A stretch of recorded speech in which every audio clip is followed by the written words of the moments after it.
말씀을 듣고 또 그 말씀대로 살아가기를 소망합니다. 성령 하나님께서 들을 귀를 주시고 또 마음을 주시고 그 마음에 하나님 말씀 심겨질 때 또 그대로 살아갈 수 있는 힘을 더하여 주시옵소서. 성령 하나님께서 이 시간 우리와 온전히 함께하여 주실 줄 믿습니다. 예수님의 이름으로 기도드립니다. 아멘.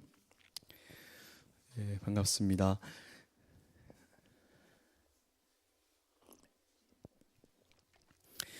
네, 오늘은 이제 세 번째 시간이네요. 네, 오늘 성경이 가진 최고의 권위라는 제목으로 웨스트민스터 신앙고백 제1장 4, 5항을 한번 보도록 하겠습니다. 이제 이걸 공부하시면 어디 다른 교회의 권사님들이나 집사님들 만나실 때 이거 공부했다고 하면 상당히 내세울 만한 것이 됩니다. 정말 그렇습니다. 웨스트민스터 신앙고백 하니까 되게 있어 보이잖아요. 사실 이게 한국말로 하면은 뭐 영천 신앙고백 뭐 이런 겁니다. 지명이니까. 근데 이제 영국 발음이 막 들어가니까 있어 보이기 때문에 한번 유익 있게 들어보시면 좋을 것 같습니다. 오늘 갈라디아서 1장 6절에서 12절까지 말씀인데요. 저와 여러분이 한 절씩 교독하도록 하겠습니다. 그리스도의 은혜로 너희를 부르신 이를 이같이 속히 떠나 다른 복음을 따르는 것을 내가 이상하게 여기노라.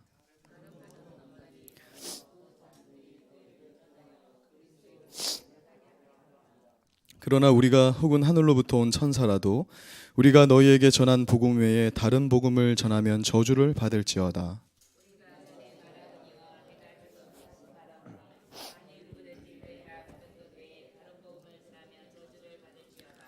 이제 내가 사람들에게 좋게 하랴 하나님께 좋게 하랴 사람들에게 기쁨을 구하랴 내가 지금까지 사람들의 기쁨을 구하였다면 그리스도의 종이 아니니라.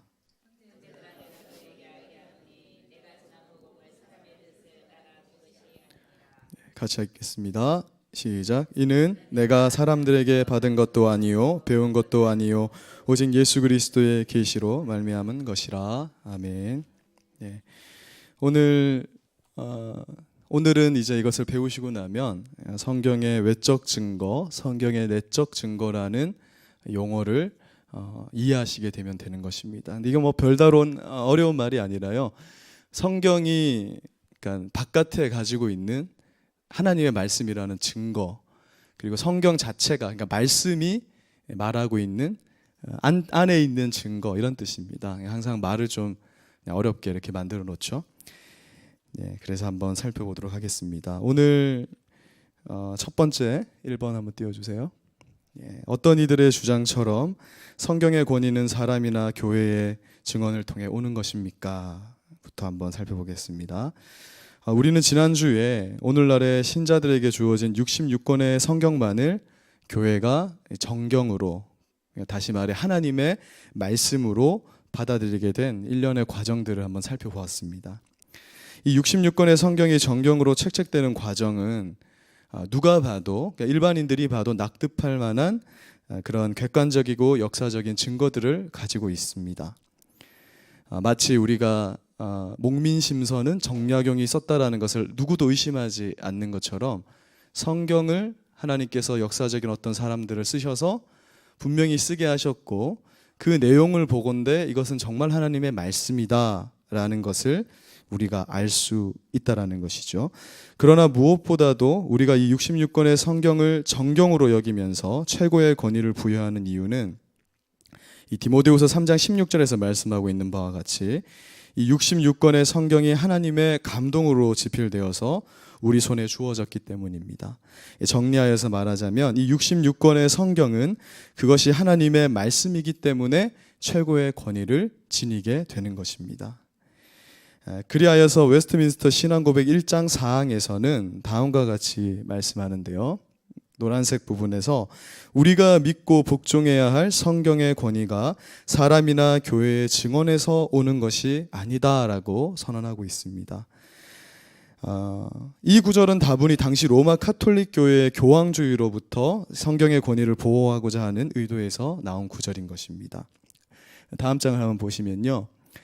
교황이 어떤 존재인가? 그러니까 우리가 이제 천주교를 바라볼 때 함부로 그들이 이제 구원이 없다 이렇게까지는 말할 수 없지만 조심해야 된다라고 말하는 이유가 그들이 교황을 이렇게 여기기 때문에 그렇습니다. 여기 보니까 교황은 그리스도의 대리자일 뿐만 아니라 육신의 베일 아래에 있는 예수 그리스도 자신이다. 교황이 말을 하는가? 예수 그리스도께서 말씀하시는 것이다. 그러므로 교황의 말에는 무조건 순종해야 한다. 이렇게 말하고 있습니다. 우리는 이것이 이제 큰 어떤 울림으로 다가오진 않죠. 왜냐하면 이제 우리나라는 불교 국가였고, 그러나 이 웨스트민스터 신앙 고백이 쓰여질 당시의 유럽 국가들은 로마 카톨릭이라는 그 엄청난 중세 시대의 그 엄청난 문화에 영향을 받던 사람들이었습니다. 그래서 저러한 문화가 만연했던 시절에 이 웨스트민스터 신앙 고백이 쓰여지게 된 것이죠. 이 종교 개혁이 발생할 당시에 로마 카톨릭 교회는 성경의 권위가 교회에서 비롯된다고 주장했습니다. 그러니까 교회가 성경보다 더 높은 위치에 있는 것이에요. 그렇게 되면 어떻게 되냐면 교회가 무엇을 말하는 거, 교회의 유전이 성경보다 앞서게 되게 되는 겁니다. 그런데 여기서 큰 문제가 되는 것은 교회의 머리가 되시는 그리스도의 대리자를 인간인 교황이라고 말하는 데 있게 됩니다. 그러므로 성경의 권위보다 우위에 있는 것이 그리스도의 대리자로 이 땅에 있는 교황이 되는 거예요. 그래서 우리는 베네딕트, 요즘 프란체스코 신부죠. 이 행보가 굉장히 겸손하고 그래서 많은 사람들이 사랑합니다. 우리나라에서도 이제 교황이 방한하고 난 다음에 카톨릭의 이 수가 굉장히 늘어났는데요. 그분이 굉장히 겸손하게 다니고 또 한국에 와서 그 조그마한 그 좋은 차를 안 타고 소울이 난 차를 타고 하니까 저분이 참 겸손하구나 이렇게 생각하지만 그분이 가진 권위는 성경이 가진 권위보다 더 높다라는 것입니다. 어느 정도냐면 그분이 그런 말을 했어요. 마피아에게 너희 천국의 문을 닫아버리는 선언을 했거든요. 성경에서는 어떠한 강도라도 심지어 바라바와 같은 강도라도 회개하면 하나님께로 돌아올 수가 있습니다.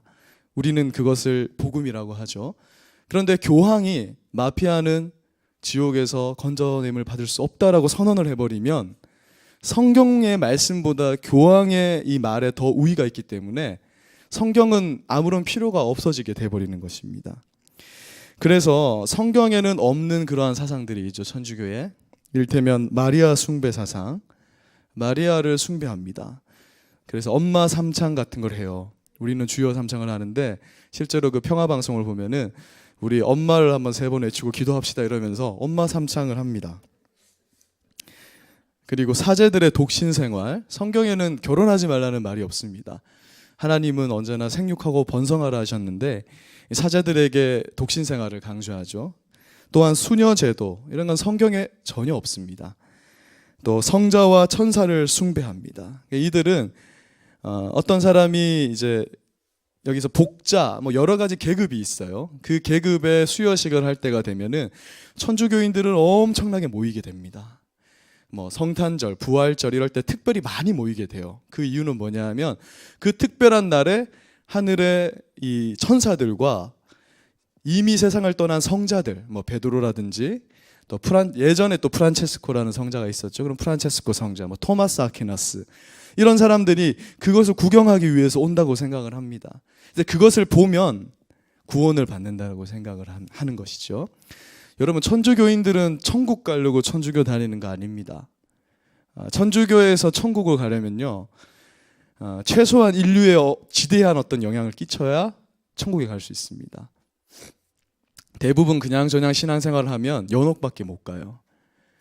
그래서 그들이 그렇게 주장하는 게 뭐냐면 성자의 발을 만지고 그걸 만질 때마다 깎이는 거예요. 연옥에서의 생활이 깎이는데 여러분, 연옥에서 생활이 1000년 이 정도가 아니고 한 보통 100만 년 이렇게 됩니다.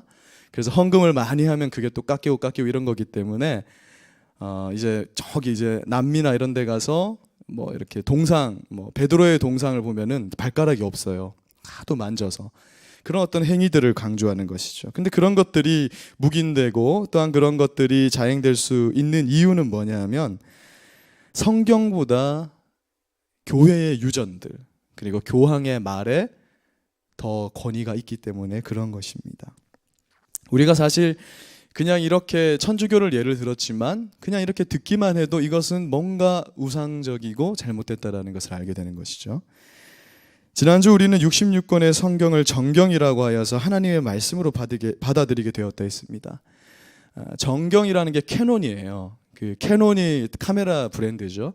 실제로 이 일본 회사가 성경 66권의 정경처럼 정확한 카메라를 만들겠다. 광학을 하는 데잖아요. 필름은 굉장히 정확한 수치 이런 것들이 중요한데 실제로 그렇게 해서 이름을 지었더라고요. 이 캐논이라는 말이 그리스어, 헬라어에서 비롯된 말입니다. 잣대이고 표준이라는 뜻이에요. 하나님께서 우리에게 66권의 성경을 주신 이유는, 그리고 이 66권의 성경에 권위를 부여하신 이유는 무엇냐 하면 일종의 이 잣대, 즉 기준점을 우리에게 주신 것입니다. 그러니까 아무리 훌륭한 사람의 말이라고 해도 그 말이 66권의 성경에서 벗어나면 그냥 일반 성도라도 성경만 알고 있으면 잘잘못을 판단할 수 있게끔 하시기 위해서 하나님께서 이 성경 말씀을 우리에게 주신 것입니다. 그래서 심지어 사도들 또는 천사가 한 말이라도 그것은 성경에서 말하지 않는 것이라면 아무런 의미가 없다라는 것입니다. 우리 함께 갈라디아서 1장 7절 8절을 한번 읽어보겠습니다. 시작.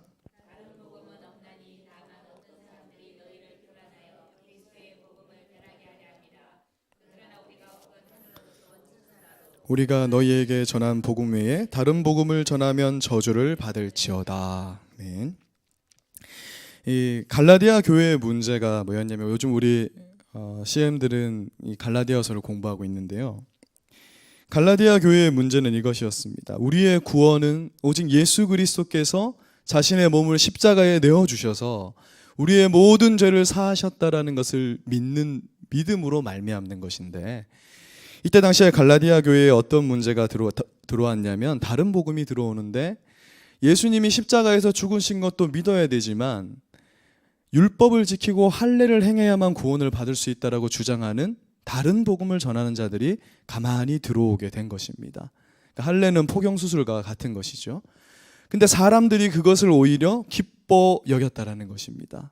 왜냐하면 아무리 생각해도 야, 예수님께서 너의 죄를 사해 주셨어 라고 이렇게 말씀을 듣고 그래서 믿는 믿음으로 천국 간다고 하니까 불안한 거예요. 그것이 실제로 편한 것이고 인간에게 너무나 유익이 되는 것임에도 불구하고, 그런데 몸의 어딘가에 구원의 표식을 새겨 놓으면 그것을 더 기뻐하였다라는 것이죠. 그런데 아마 이때 당시에 짐작해 보건대 갈라디아 교회에 이러한 다른 복음을 전할 때 내가 이것을 천사의 음성을 들었다, 또는 어떤 사도가 이렇게 말하였다, 이렇게 아마 말하면서 그것을 증거로 하면서 이렇게 전했을 것입니다. 그래서 오늘 사도 바울이 뭐라고 하냐면, 하늘에서 온 천사라도, 또 우리라는 건 사도죠, 사도가 말하더라도 그것이 우리에게 주신 하나님의 복음이 아닌 다른 복음이라면 그들은 저주를 받게 될 것이다 라고 말씀하고 있는 것입니다. 그러므로 사도 바울은 갈라디아 교회에 분명히 말씀합니다. 하나님으로부터 받은 참된 복음의 말씀 외에 다른 복음을 전하는 자는 저주를 받게 된다. 즉 성도들은 이 성경이라는 기준점에서 벗어난 것이라면 그 어떤 말에도, 그것이 아무리 유명한 신학자나 유명한 목사님이 하는 말일지라도 그것에 귀 기울일 필요가 없는 것이죠. 여러분, 이것이 뒤바뀌게 되면은 각종 이단들에 빠지게 되는 것입니다. 분명히 성경은 그렇게 말하고 있지 않은데 교주의 말에 더 우위를 두게 되는 것이죠. 천주교와 별반 다를 것이 없는 그런 상황이 벌어지게 되는 것입니다. 그럼 두 번째, 그렇다면 성경의 권위는 어디에서 오는 것일까요? 다음 장 한번 넘겨주시면, 그러므로 웨스트민스터 신앙고백 4항에서는 오직 성경의 권위는 성경의 저자요 진리 자체이신 하나님께 전적으로 의존한다고 말씀하고 있습니다. 즉 우리가 성경의 권위를 받아들이는 이유는 그것이 하나님의 말씀이기 때문에 이것보다 더 우위에 있는 것은 없다라는 것이죠. 눈에 보이지 않는 하나님께서 말씀이라는 도구를 사용하셔서 언제나 우리 가운데 역사하고 계신 것입니다. 그래서 이 성경이라는 것이 너무나 귀한 것이라는 것이죠. 그리고 오직 이 66권의 성경만이 하나님의 말씀으로 받아들여져서 그 권위가 부여되어지게 되는 것입니다. 우리가 오직 66권의 성경만을 하나님의 말씀으로 받아들이는 이유는 하나님께서 이 당신의 나라를 확장하시는데, 하나님의 나라를 확장하시는데 사용하시는 것이 이 교회거든요. 근데 이 교회에 친히 하나님의 말씀을 주시고 교회가 그것을 승인했을 뿐만 아니라 성령님께서 그 책들을 읽을 때 이것이야말로 정말 하나님께서 주신 말씀이라는 우리 마음의 감동을 또한 주시기 때문에 이것이 정말 하나님의 말씀이라는 권위를 부여하고 또한 우리가 마음속에 확실한 증거를 가지게 되는 것입니다. 그래서 이 벨기에 신앙고백서, 이 신앙고백이 여러 가지가 있는데요. 벨기에 신앙고백서 5조에서는 다음과 같이 선언하고 있습니다. 제가 한번 읽어드리겠습니다. 우리는 오직 이 책들만을 우리의 믿음을 구성하고 기초하고 확증하는 거룩한 정경으로 받아들입니다. 우리는 이 사실에 대해서 추호의 의심도 없습니다. 왜냐하면 그 책들을 교회가 받아들이고 승인했을 뿐만 아니라 성령님께서 그 책들이 하나님으로부터 온 것임을 우리 마음속에 증거하시기 때문이며 또한 그 안에 담겨진 내용들이 그 자체로 증거를 포함하고 있기 때문입니다 라고 말하고 있습니다. 또한 웨스트민스터 신앙고백 1장 5항에서도 이 66권의 성경이 가진 권위의 내적 그리고 외적 증거에 대해서 다음과 같이 밝히고 있습니다. 같이 한번 5항을 같이 한번 읽어보겠습니다. 시작. 내용의 신령함, 교리의 효력, 문체의 장엄함, 모든 부분의 일치, 전체적인 목적, 인간 구원을 위한 유일한 길을 온전히 제시하는 내용을 비롯해 비할 데 없는 탁월한 속성들과 그 완전성은 성경이 하나님의 말씀이라는 사실을 충분히 입증하는 근거다. 아멘.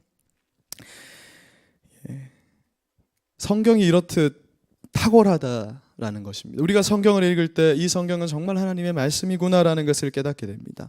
그런데 아무리 성경이 탁월하게 존재하고 있다 할지라도 우리에게 한 가지 필요한 것이 있으니 그것이 뭐냐 하면 우리가 하나님으로부터 구원을 받을 때 우리 안에 들어오시는 그 성령님의 조명하심이 있어야 비로소 이제 이 말씀이 가치 있게 우리 안에서 역사하게 된다는 것입니다. 생명력 있게 역사하는 것이죠. 구원받지 않은 자들에게는 아무리 성경 말씀을 읽어도 그것이 지식적인 것으로 역사적인 어떤 지식으로는 이 생성될 수 있지만 성령께서 조명해 주지 않는 한 그것이 구원의 말씀이요 생명의 말씀, 우리의 인생을 바꿀 만한 그런 가치를 발휘할 수는 없다라는 것을 오늘 함께 말하고 있는 것입니다. 그래서 고린도전서 2장 10절에서 말씀하고 있는 바와 같이 오직 하나님은 성령으로 우리에게 당신의 비밀한 일을 알리시는 것입니다. 그러므로 아무리 똑똑한 사람이라 할지라도 성경의 저자이신 성령님께서 성경을 조명해 주지 않는다면 이 성경의 말씀들은 그 능력과 효과를 온전히 발휘할 수 없게 되는 것입니다. 말 그대로 성경은 성령께서 감동으로 인간 저자에게 그것을 지필하게 하셨기 때문에 또한 성령님께서 구원받은 자들의 마음에 감동을 주셔야만 그 성경 말씀이 참 진리로 우리 가운데 다가오게 되는 것이에요. 성령의 조명이 없으면 성경책은 잠 오는 책이죠. 불면증이 있으신 분은 레위기를 읽으면 금방 해결이 됩니다. 아무리 수면제를 먹으려 하지 말고 성경을 읽으십시오. 밤에. 그러면 잠이 오게 될 것인데 성령의 조명이 있으면 어떻게 되냐면 시편에서 다윗이 고백하는 것처럼 꿀송이처럼 그게 단 말씀이 되는 거예요. 제가 이번 설에 감림산 기도원에 갔거든요. 감림산 기도원은 기본적으로 말씀이 1시간 반에서 2시간이에요. 근데 굉장히 길잖아요, 시간이. 그런데 마음의 갈급함을 가지고 그 자리에 앉아 있을 때 너무 달게 이렇게 그 말씀이 오는 것입니다. 어쩔 때는 저는 여러 교회를 수원에 있을 때 이렇게 다녔거든요. 정말 우리 교회 목사님들은 정말 말씀을 잘 전하시는 거예요. 우리 최전 사님도 잘 전하시고 어떤 분들은 정말 자목에 그냥 이걸 읽어요. 말도 잘 안 들립니다. 그런데 진리의 말씀이 선포될 때 그게 이렇게 아무도 안 좋은 그런 역사가 일어나더라고요. 그렇게 저도 좀 되었으면 좋겠는데 그것이 무엇을 말하냐면 우리 마음에 성령께서 조명하시면 비로소 그 말씀이 진정한 가치를 지니게 된다는 것입니다. 그래서 만약 성령님께서 그 마음에 성경을 조명해 주시는 자는 어떻게 되냐면, 한 장 넘겨보세요. 위로. 벨기에 신앙고백 4조에서 뭐라고 말하냐면, 결론적으로 심지어 눈먼 자라 할지라도 그 책들 안에 예언된 모든 것들이 성취되고 있음을 알 수 있다. 그러니까 성경을 볼 눈이 없는데 이 표현들이 이때 당시에 얼마나 그 문학적으로 풍부했던가를 보여주는 겁니다. 이 작성자들이 눈이 멀어서 성경을 볼 수 없는 자라 할지라도 성령의 조명이 있으면 그 말씀이 생명력 있게 나타난다라는 것을 우리에게 말씀해 주고 있는 것입니다. 그러므로 우리는 성경을 어떻게 읽어야 하는가? 성령님께서 성경 저자들에게 감동을 주시어서 성경을 집필하게 하시고, 또한 성경을 읽는 자들에게 성경을 이해할 수 있도록 성령님을 통하여 그 마음에 조명하여 주시는 것이 확실하다면, 우리는 이제 성경의 권위가 하나님으로부터 비롯된다는 사실을 염두에 두며 우리 손에 주어진 이 66권의 성경에 절대적인 권위를 두어서 신앙생활을 해나가야 할 것입니다. 그러니까 다른 것이 아니라, 교회의 유전이 어떠한데, 우리의 전통이 이렇게 해왔는데를 따질 것이 아니라, 지금도 우리는 성경을 보고 고칠 것은 고치고 바르게 잡아갈 것은 바르게 잡아가면서 가야 된다는 것이죠. 그런 안타깝게도 오늘날에는 이 성경의 절대적인 권위를 부정하는 두 부류의 사람들이 있습니다. 그 첫 번째는 소위 자유주의 신학자라고 하는 자들입니다. 이들은 성경은 하나님의 말씀이기 때문에 무조건 믿고 받아들여야 한다라는 이 정통적인 교리를 무시하는 자들입니다. 그것은 사람이 썼기 때문에 제한적이다. 그리고 심지어 모세오경을 모세가 썼다는 증거는 그 어디에도 없다. 그러므로 우리는 이것을 믿을 수 없다라고 생각하고, 실제로 신학교에서 이렇게 가르치고 가르침을 받은 목사님들이 교회에 생각보다 많습니다. 제가 어떤 교수님이, 합시는 아니고요, 어떤 교수님이 이렇게 가르치시면서 전도사님들에게 뭐라고 말했냐면, 여러분들 중에 모세가 홍해를 가른 것을 믿는 사람은 손 들어 보십시오라고 이렇게 질문했어요. 모든 전도사님인데 다 부르심 받고 왔는데 손을 드니까, 에이 멍청한 것들아, 그게 어떻게 가능하냐, 그걸 믿을 수 없는 것이야라고 얘기를 했어요. 그래서 어떤 전도사, 이게 막 불불 끓잖아요, 정의감에. 교수님, 그러면 그 당신은 믿지도 않는데 그 목회를 어떻게 하십니까? 이 사람아, 성도들 앞에서는 숨기고 해야지. 왜냐하면요, 아직까지 한국 성도님들에게는 뭐가 있냐면, 성경을 절대적인 것으로 여기는 마음이 아직 한국 성도들에게는 있어요. 목사님이 성경 이거 믿지 마세요 하면은 성도님들 난리가 나요. 그러니까 믿지 않으면서 강단에서 그것을 말씀하는 분이 있다라는 겁니다. 우리가 이러한 가르침에 조심해야 되는 것이에요. 이것이 첫 번째입니다. 그러니까 성경의 권위를 절대적인 것에 두지 않는 것이죠. 하나님의 말씀을 믿지 않는 것입니다. 두 번째는 조금 나은 자들인데, 신정통주의자들이라고 불리는 자들이 있어요.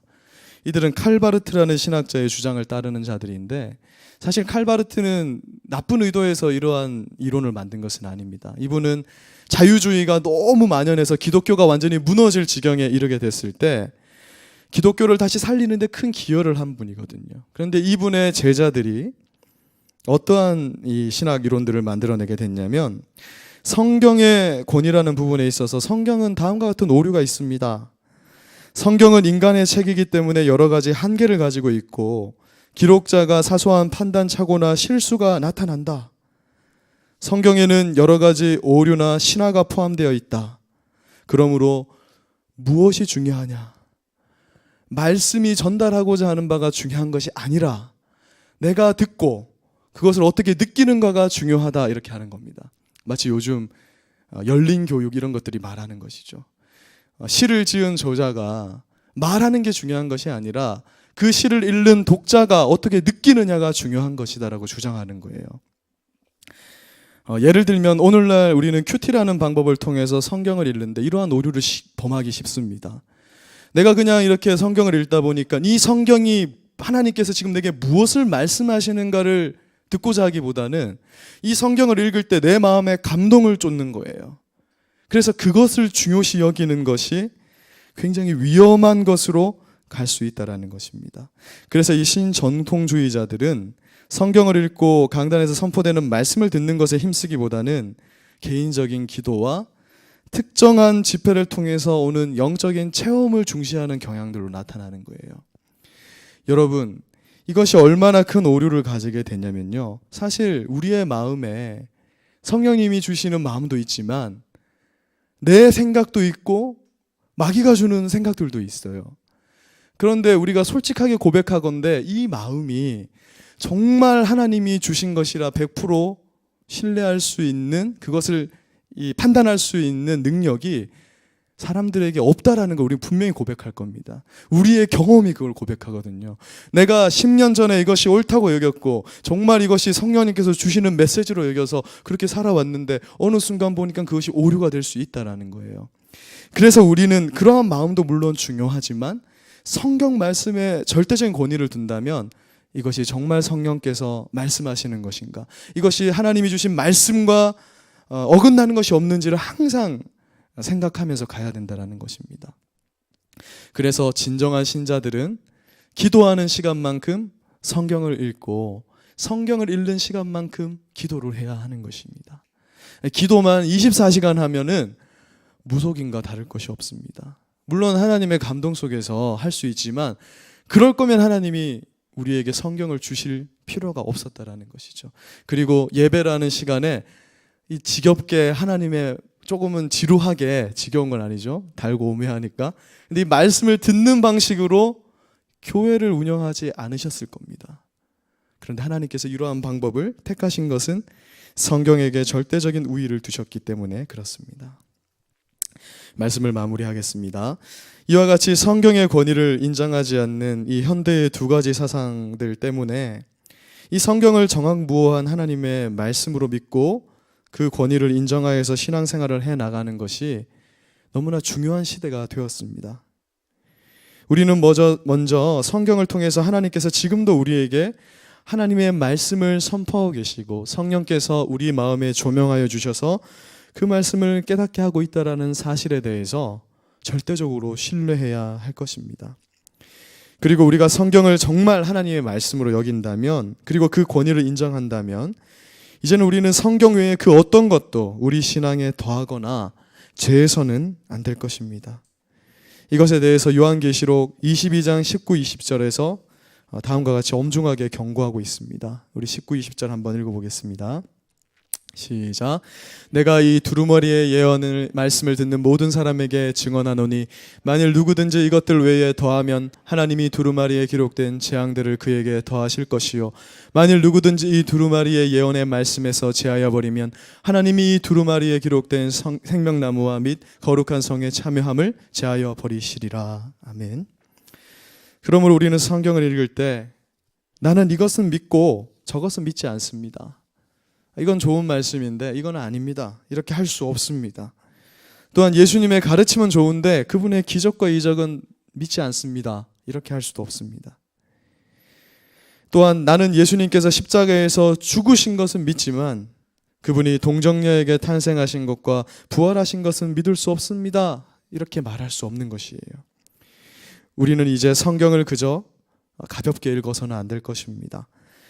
이제 오늘 적어도 이 자리에 참석하신 분들은 성경의 권위를 인정하면서 그 모든 단어 하나하나를 정말 생명력 있게 받아들여야 할 것입니다. 내 마음에 드는 말씀은 즐거이 받아들이고 그렇지 않은 말씀은 무시하는 자세로 성경을 읽어서는 안 되는 것입니다. 우리는 성경의 1.1핵이라도 그것이 모두 땅에 떨어지지 않을 것과 그것이 온전히 성취되고 우리의 신앙생활에 큰 영적 교훈을 준다라는 사실을 인정하면서 성경을 기쁨으로 받아들여야 할 것입니다. 그리고 성경에는 모순되는 말씀이 없으니 항상 성경을 우리 삶과 신앙의 기준으로 삼아 배우고 배운 대로 살고자 힘써야 할 것입니다. 그래서 저와 여러분들이 쭉 성경에 대해서 지금 말씀을 나누고 있는데 오늘부터 정말 성경을 사랑하면서 다시 창세기부터 한번 펴보는 것입니다. 먼지를 털면서 다시 1장 1절부터 읽어나가는데요. 한 번씩은 우리 속독도 필요하죠. 우리 통독할 때처럼 한번 쭉 읽는 것도 중요하지만 이번에 하실 때는 정말 그 한자 한자를 묵상하시면서 읽어나가시면 엄청난 영적인 유익이 있을 것입니다. 그리고 조금 이제 모르고 이해가 안 되는 게 있으면 목사님들을 찾아가시기 바랍니다. 목사님은 그러기 위해서 교회에 계시는 분들이시잖아요. 네, 우리 큰 목사님은 바쁘시면 저에게 오셔도 되고, 그래서 이 성경을 정말 가치 있고 바르게 받아들이는 우리가 되었으면 좋겠습니다. 우리 같이 웨스트민스터 신앙고백 1장 4, 5항을 함께 읽고 기도하고 마치도록 하겠습니다. 네, 같이 한번 읽겠습니다. 네, 시작. 우리가 믿고 복종해야 할 성경의 권위는 사람이나 교회의 증언이 아니라 성경의 저자요 진리 자체이신 하나님께 전적으로 의존한다. 우리가 성경의 권위를 받아들여야 하는 이유는 그것이 하나님의 말씀이기 때문이다. 네, 5항도 한번 읽겠습니다. 시작.